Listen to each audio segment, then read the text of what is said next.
तपाईहरुले चाहिँ यो तपाईको मेरो शेयरलाई चाहिँ तपाईले फर्स्टमा लगइन गर्नुपर्ने हुन्छ हैन। लगइन गर्नलाई तपाईको यो डिपोजिटरी पार्टिसिपेन्ट भनेको चाहिँ कुन चाहिँ हाम्रो क्यापिटलबाट खोलेको डिम्याट त्यो हाल्नुपर्ने हो। त्यसपछि युजर आइडी हाल्नुपर्ने हो, पासवर्ड हाल्नुपर्ने, यति त तपाईलाई थाहा छ हैन। अब यति हाल्दै तपाईको पासवर्ड तपाईलाई बिर्सिनु भएको छ भने चाहिँ यहाँ फरगट युर पासवर्ड भन्ने ठाउँमा थिच्नु पर्यो।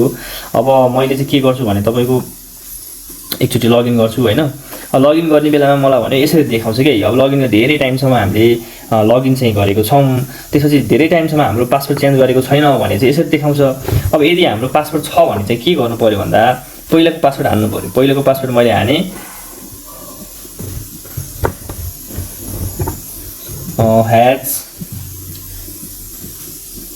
#2025 भनेर लेखेँ।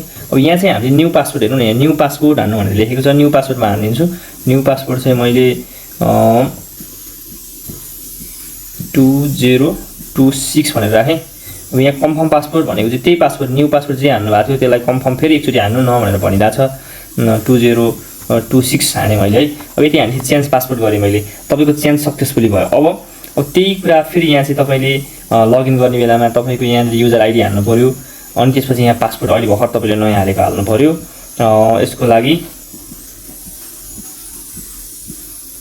यति हानेपछि तपाईले यो रिमेम्बर लगइन आइडी भनेर हाल्नु भने चाहिँ पछाडि पनि तपाईलाई रिमेम्बर भनेर देखाउँछ। तपाईको यसरी चाहिँ मेरो शेयरको चाहिँ पासवर्ड चेन्ज गर्न मिल्यो। अब यो तपाईको कुन कुन शेयर रहेछ भन्ने कुराहरु त तपाईलाई यो भइगयो। अनि त्यसपछि अहिले 31,000 रुपैयाँ भए रहेछ। तपाईको यहाँनिरबाट चाहिँ हेर्न मिल्छ होला। तपाईको हेर्दै रिन्यू भनेको चाहिँ 2029 सम्मको लागि चाहिँ हामीले यो चाहिँ एक्सपायर हुने 2029 भनेको 2085 सालमा चाहिँ हामीले यसलाई रिन्यू गर्नुपर्ने रहेछ। अब के गरी तपाईले पासवर्ड चेन्ज गर्नु पर्यो भने यहाँ आएर यसरी चेन्ज गर्न सक्नुहुन्छ, एमपिन चेन्ज गर्न सक्नुहुन्छ। अब एमपिन तपाईले इन्टर योर पासवर्ड हानेर एमपिन चेन्ज गर्न सक्नुहुन्छ। जस्तो कि तपाईलाई म देखाइदिन्छु है त। जस्तो अब भर्खर हामीले पासवर्ड के राखेको छ भन्दा MERO2026 भनेर राख्यौं। लाइक अब यो चाहिँ कसैलाई भन्नुहुन्न हैन, तर अब यहाँ चाहिँ एमपिन तपाईको न्यू एमपिन तपाईले कसरी राख्न सक्नुहुन्छ भन्दा 836503 भनेर राख्दियौ है।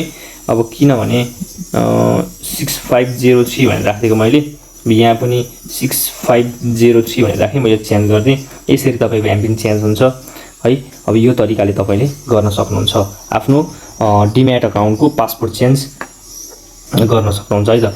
अब तपाईको मानौँ न तपाईले यदि तपाईले यो बिर्सिनु भएको छ अरे हैन, तपाईको यो पासवर्डै तपाईले बिर्सिनु भयो, मानौँ लगइन गर्ने बेलाको पासवर्डै सुरुमै बिर्सिनु भयो भने तपाईले के गर्न सक्नुहुन्छ, यहाँ जान सक्नुहुन्छ। अब यहाँनिर तपाईको युजर आइडी हाल्नुपर्ने हुन्छ राइट। अनि त्यसपछि अब तपाईले यो डिपी आइडी खोल्ने बेलामा, मतलब यो डिम्याट अकाउन्ट खोल्ने बेलामा कुन चाहिँ इमेल हाल्नु भएको छ यहाँ इमेल हाल्दिनुस्। अनि तपाईको डेट अफ बर्थ कति छ, तपाईको डेट अफ बर्थ अब यहाँनिर यो क्यालेन्डर हेर्ने भने यो इंग्लिश डेट देखाउँदो रहेछ, यो इंग्लिश डेटमा डेट अफ बर्थ हाल्नु भने भइहाल्छ। अब यसरी चाहिँ तपाईले गर्न सक्नुहुन्छ है त। धन्यवाद। यो त अहिले हामीले चेन्ज गरिराख्नु परेन।